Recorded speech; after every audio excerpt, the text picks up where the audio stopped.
Kwa majina naitwa Lyndon Nicholas Otieno.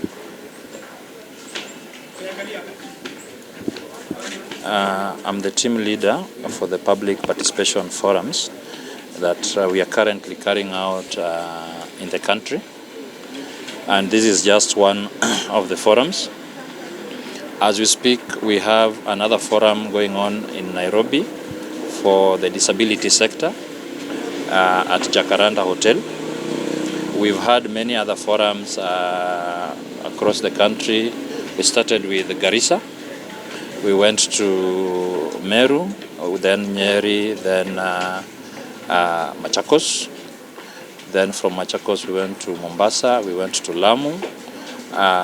Then from Lamu we went to Lodwar, we went to Eldoret, we went to Kakamega, we were in Kisumu, now we are in Nakuru. We are going to have the grand finale in Nairobi on Friday from 9 a.m. at Ufungamano Hall, where we will do the final public participation. However, we are urging stakeholders and the public that we still have until 25th. That is the final date when we will receive all views, memorandums, comments, suggestions, recommendations. So even though the public participation forums will end on Friday, there's still an opening until 25th of this month for them to give us their views.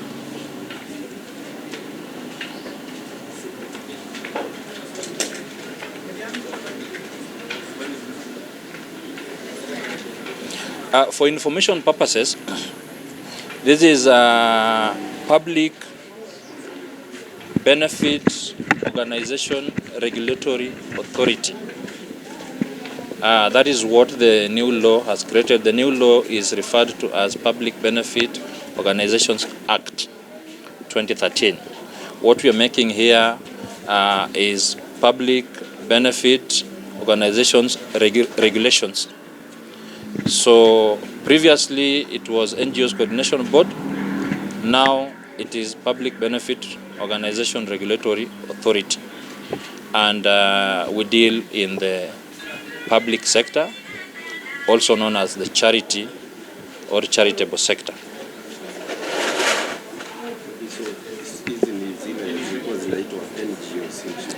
Yes, actually, the term NGO was limiting.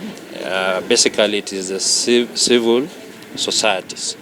All civil societies that engage in public benefit or in charity are regulated under this sector.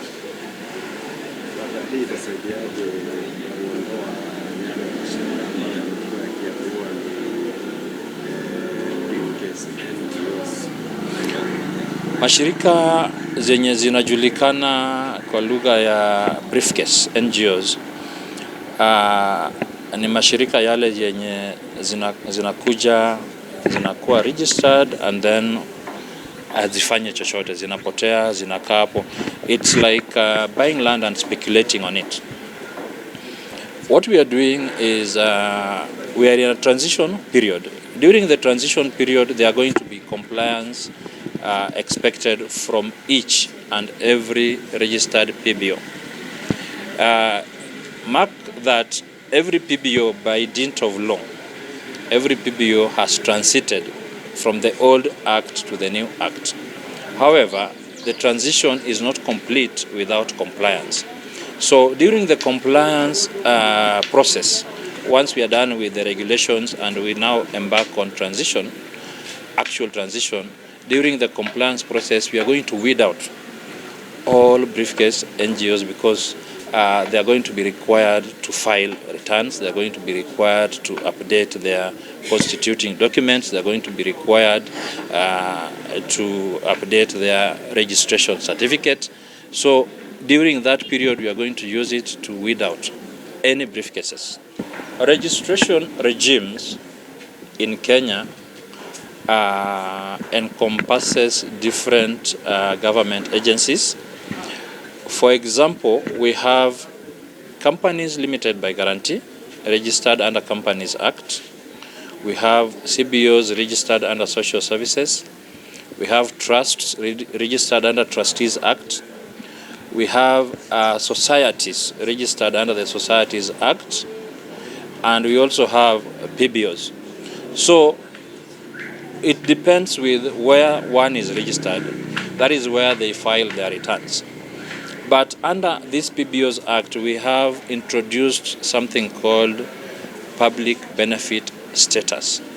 Public benefit status is going to include organizations that are not registered under the PBOs Act, such as companies limited by guarantee, that want to access the benefits provided under the PBOs Act. So they will be expected to obtain public benefit status for them to benefit from the PBOs Act. So that will introduce something new in this country. It has never happened before. We will have a scenario where somebody is registered under companies, but at the same time registered under the PBOs Act through public benefit. Because of the objective of supporting government in development agenda. So those include things like you had some money in the bank, you had already received some funding that is in the transferred to that organization. So the authority will give you the priority. Mambo?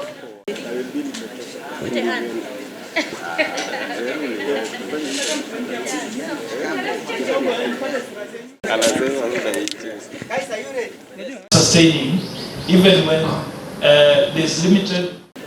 Kwa nini kumbe ulikat juu ya nini? Aliona mali